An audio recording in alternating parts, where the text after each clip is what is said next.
Fala galera! Hoje eu gostaria de contribuir com o assunto memória. E para que a gente fale sobre o assunto memória, nós vamos precisar de uma mão. Exatamente! Nós vamos estudar rapidamente os neurônios. E como eles se comunicam entre si. Por isso que a gente precisa da mão.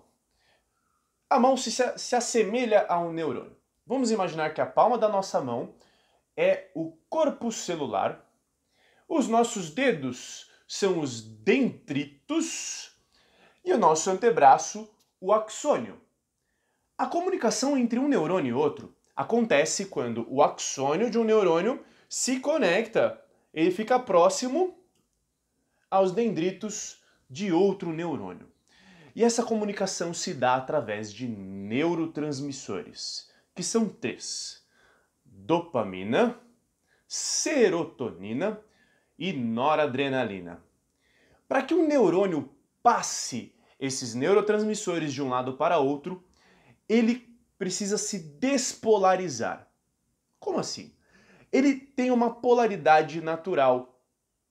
Internamente, ele costuma ser negativo. E para que ele consiga passar esses neurotransmissores, ele vai ir se despolarizando, ou seja, mudando de negativo para positivo, de forma que essa molécula seja repelida de dentro dele e passe para outro neurônio. Esse momento de passagem de neurotransmissor de um neurônio para outro se chama sinapse química. E é aí onde a gente vai começar a falar sobre memória. A memória necessita dessas sinapses químicas. E nós temos três tipos de memória: as memórias de curto prazo, as memórias explícitas de longo prazo e as memórias implícitas de longo prazo também. As memórias de curto prazo, elas têm característica elétrica.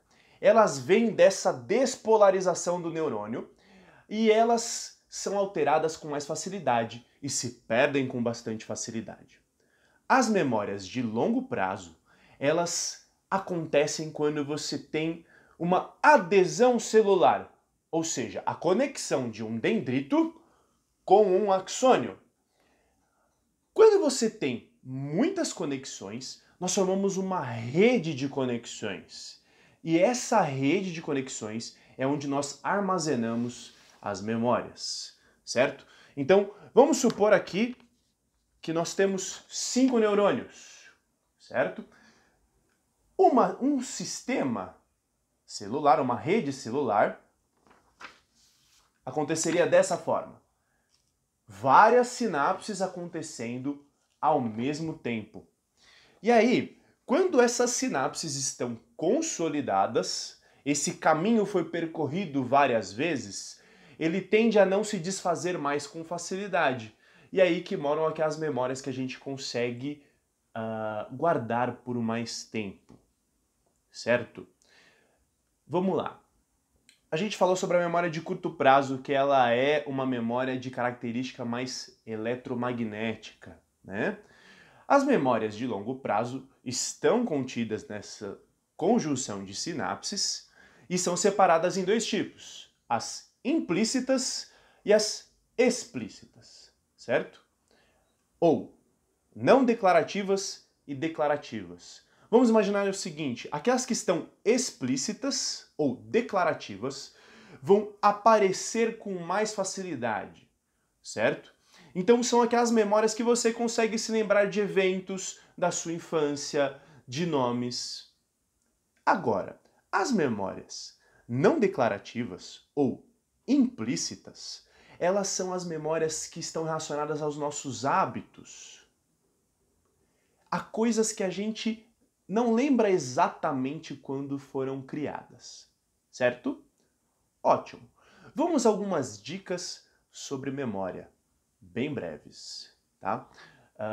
Primeira dica: alguns estudadores perceberam que, após estudar, ao colocar a mão em um balde de água gelada, o aprendizado ficou muito melhor.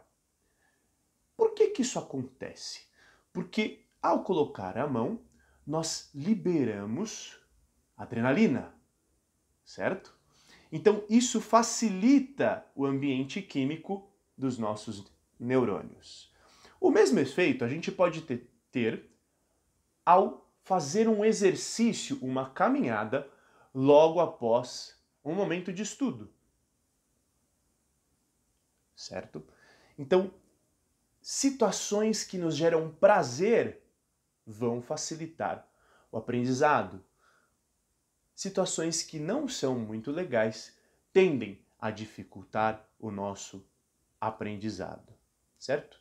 E por último, nós vamos falar sobre um dificultante da criação de sinapses, que é o álcool,